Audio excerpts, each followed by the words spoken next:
Ezio becomes an assassin in order to avenge the tragedy that's befallen his family.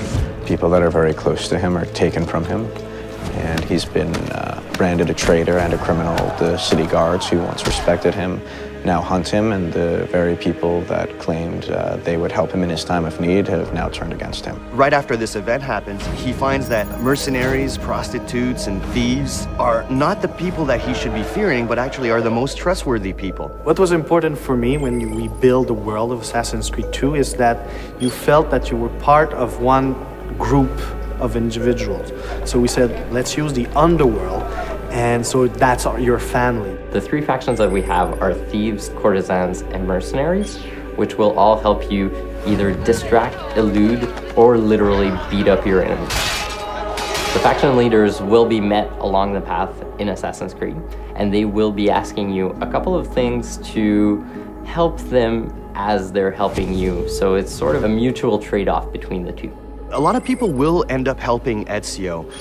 There's his uncle Mario that he hasn't seen many years that will help him tone his fighting skills.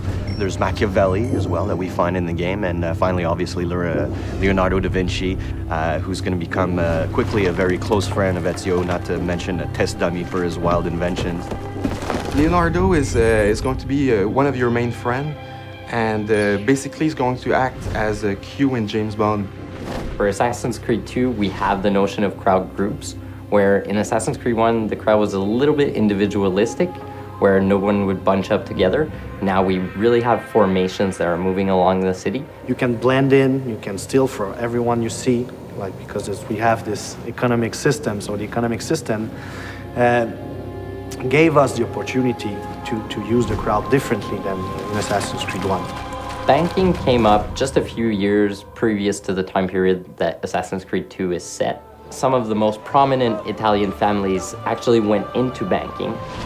The citizens of each of the cities started to move away from trade, and coins actually became a marketable currency. So we decided to say, that's great, because we want to have it for the game, and our subject tell us that, it makes sense. So we combine the two, and that's why there's an economic system in Assassin's Creed 2. The most exciting thing about the economic system is giving the players the choice to do what they want with their money. So instead of feeding the player rewards at a given time that is set by the level designers, we give you a whole bunch of options that the player can actually choose when and where to purchase.